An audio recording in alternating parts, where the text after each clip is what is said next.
My next guest is an amazing person. Been knowing her since my LA days, way back in 2000.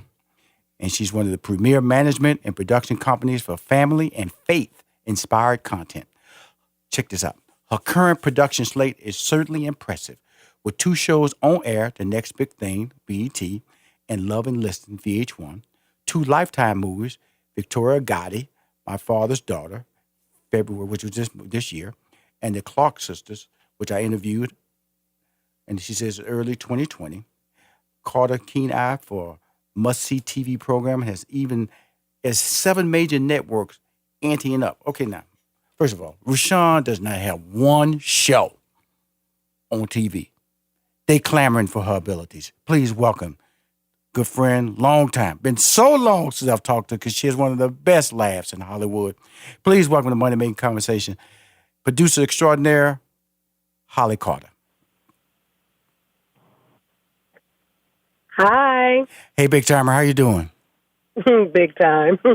Absolutely. I'm blessed. Okay, let's put the blessed with the faith and all this, but I'm mentioning all this stuff. This has to be, I was at NBC Uni, and I mentioned your name, and they just gushed with compliments about how professional you are, that you are a creative genius, that you are a producer extraordinaire, and it's just watching you grow your brand. Tell us about what is your brand, Miss Carter. You know what? First of all, that's so awesome. It's awesome to know that your reputation is speaking for you, and that means a lot to me. But my brand is redemptive, provocative, informative, entertaining, and aspirational content. That's what I love. That's what represents my faith, my way of life, what I believe in. Now, let me ask this question then, because you ended with it. What do you believe in?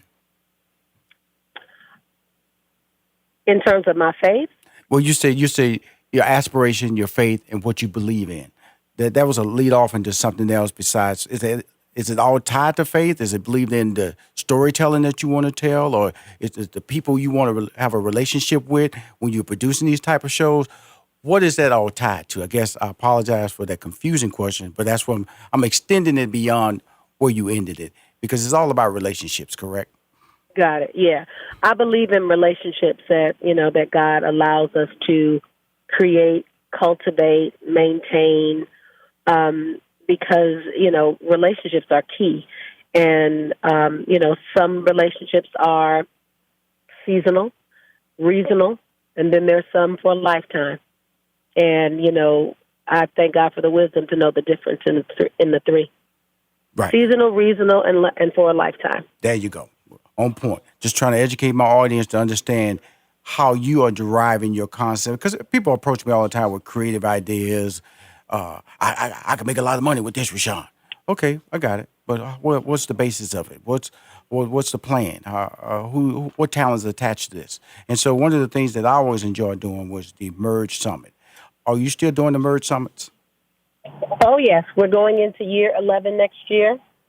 That is an extension of my purpose in Hollywood, to merge the sacred and the secular, bring opportunity and platforms to other believers who are creative and want to impact culture through entertainment. And so merge is a very, very big part of what I do and what I represent, and it'll be a part of my legacy. Now, if we started traveling, I mean, I used to always go to L.A., and then I saw it on the East Coast. Is it still based in L.A., or is it traveling from different cities? Well, we are 1 year on in L.A. for the 3-day event, and then the next year we travel. So we are, it's a national event now, but every other year we're in a different market. Okay, so 2019, what market was it in? This is the Merge Summit we're talking about. It's annually a complete weekend of education, empowerment, and entertainment. I used to always attend it in Los Angeles. Now it's on the road. So what market was it in 2019, the Merge Summit? Well, this was the year that it toured, and so we were at Essence in July. So we curated 3 major conversations in July at Essence Festival, Friday, Saturday, and Sunday. Okay, cool. So now in 2020, will it be back in LA? Back in LA, Okay, cool. 3 days. 3 days. And so with that being said, when do you start promoting that? Is it promoted at the top of the year? How do you do that? We will send out kind of a save the date by October Okay. of this year for next year, and it's the last week in August next year. Okay, cool. Let me know so I can support you through my social media. I have 230,000 fan club members. I'd love to put that in my monthly newsletter and promote your brand from the Merge Summit. Okay. I will certainly let you know. Thank you so much, Rushion. I appreciate that. Okay, cool. Let's talk about how did you come up with creative ideas? Let me dive into your head of Miss Carter, because your platforms are faith based. How do you sit around and just think of an idea? Do you make a phone call? Do you have a staff that you pitch to? How does the evolution of creativity happen in your world? It's a mixture of several things. So sometimes people bring me ideas. Mm-hmm. Other times I curate them based on something that I want to do. And then there are times when the team will generate an idea. Right. Mm-hmm. So it definitely varies. Like the show that's on NBC, the show that's on BET called The Next Big Thing. Right. That idea was brought to me, and I developed it. I brought in a team, we developed it, I sold it, and that's how it got on the air. It was kind of a germ of the idea, and we ended up kind of refurbishing, kind of repackaging, and redeveloping it to what it is now. The idea that's on VH1, it was just literally based on my relationship with one of the stars of the show. It was his it was his business. And I thought this would really make a good television show. Let's do this. And that's how that happened. That's Love and Listings, right? Yes, that's Love and Listings. That's on VH1, and then we're talking about The Next Big Thing. That's on BET, and the judges. You have Damon Dash on there, Tina Davis, and there's 12 up and coming R&B and hip hop artists. Through this base, you said it's grueling development, so I'm assuming that you start with 12 and you end with 1. That's how it works on The Next Big Thing? Yes, Okay. There's one winner that's crowned The Next Big Thing. And then after that, you move on. So I'm assuming that in your office somewhere in Hollywood, there's just giant pitch room, correct? Yes, we have what's called a development time. Mm-hmm. And during that development time, we talk about new ideas, things that have been pitched. People bring up ideas, and then we also, continue the development of current projects that are on our slate. Cool. I'm talking to Holly Carter, an amazing TV producer, manager of talent, relationships. That's the key when you keep hearing her talk about. First of all, she has strong faith, but she understands the value of relationship. We'll be back with more Money Making Conversations with Holly Carter. Hi, this is Rushion McDonald, and you're listening to Money Making Conversation. I'm talking to a dear friend, Hollywood.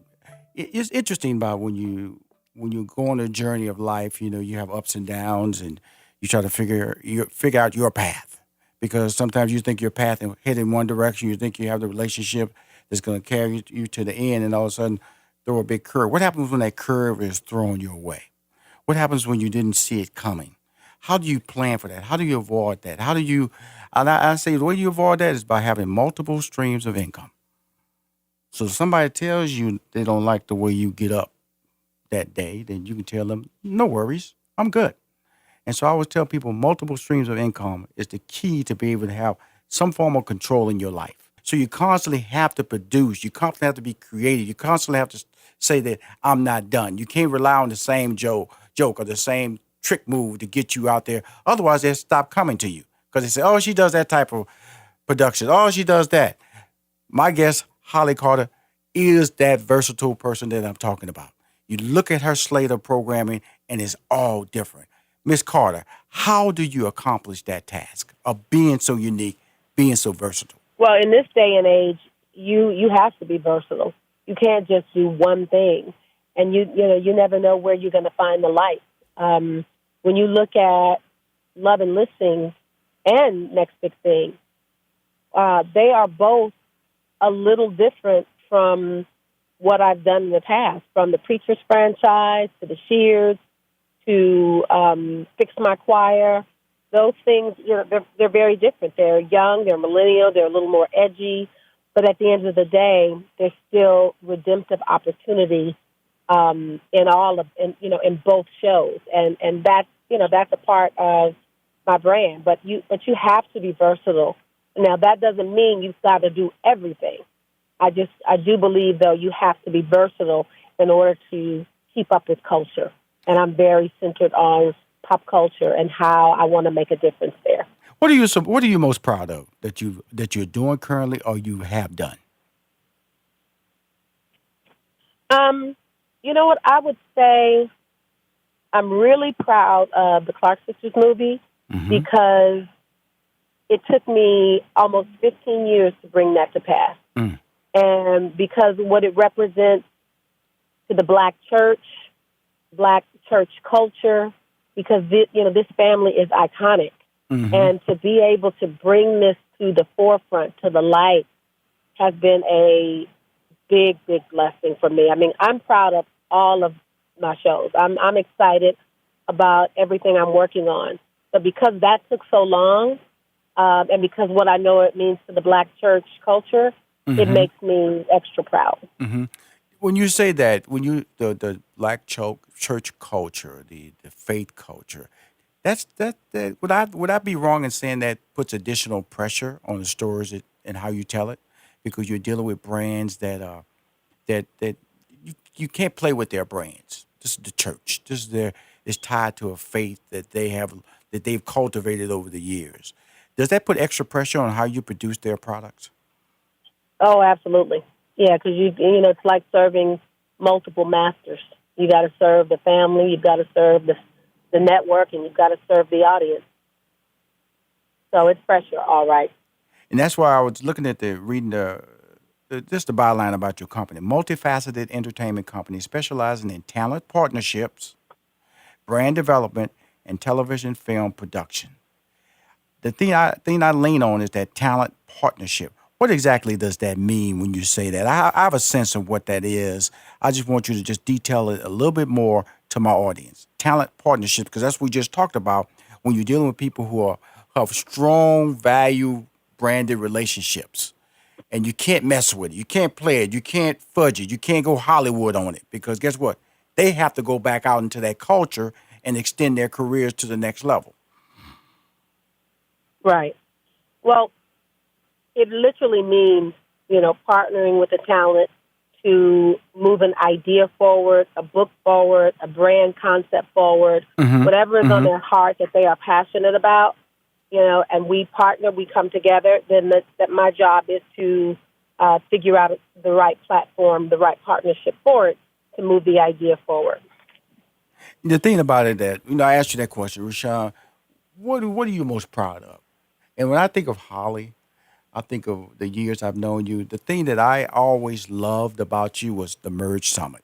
I'm just going to be honest with you. When I did those, it was so many people who were there just wanted information on how to win, how to learn, how can I not make the same mistake over and over again. And it was, because she get mad at me because, you come there, you're not supposed to use any, salty words. And I would use them periodically. It was just like my mom on the side, Rushion, you know where you at, Rushion. You can't say that. And it was always fun for me to participate because of the fact that it was about paying it forward. And that really is something I feel from a person who looks afar. You are changing the game. You're blessing people. You're opening doors. And do you see it the same way I'm seeing it? Because of the fact that I know you started, and sometimes you can be so deep in it and just producing it every year. Now you put it on the road, which means there's even more complexities to that being produced. You took it to Essence this year. I've seen it in Baltimore. Every other years back in Los Angeles, where it originated from. Am I Am I saying too much, or are you saying, Rushion, you're dead on with what you're trying to achieve with the Merge Summit? No, you're dead on. I mean, that's when you go back and you ask, what are you most proud of? From a project standpoint, I'm proud of all my projects. What makes the Clark Sisters special is what I said. When you talk about my endeavors or my ventures or those legacy moments, I think I'm really proud of the Merge because that, to your point, what it represents, what it does for other believers, what it does for other creative people. The fact that next year we'll be launching MSEP, which is Merge Extension Program, which will be a accredited extension college program for those who want to take the Merge further. It's a 9-month program. So that's an extension of Merge, and it's another opportunity to give access, give platform, give opportunity. So I am super proud of what Merge has accomplished, and I'm looking for 2020 to be even bigger. I want to continue to provide opportunity, continue to connect the dots for people that really have a heart for entertainment. Well, when you say bigger, just being nosy, what do you say when you say you want to be bigger? Was it a bigger facility, more attendance, bigger talent to participate? What do you mean when you say bigger? Bigger everything. I need bigger. I need bigger partners to make it bigger. Mm-hmm. I want more people to experience the opportunity, mm-hmm. and I want to create a bigger and better experience for them. I really do. I need 2020 mm-hmm. to be vision-oriented, exactly what it says, 2020 vision. Awesome. Let's talk about this project, live action feature film for Fox Family based on your father's life and development called Music to My Ears. Talk about that. Well, it's really based on my dad's life work, what he did with the homeless community, the homeless and underprivileged, and how he used music and outreach to help change their lives.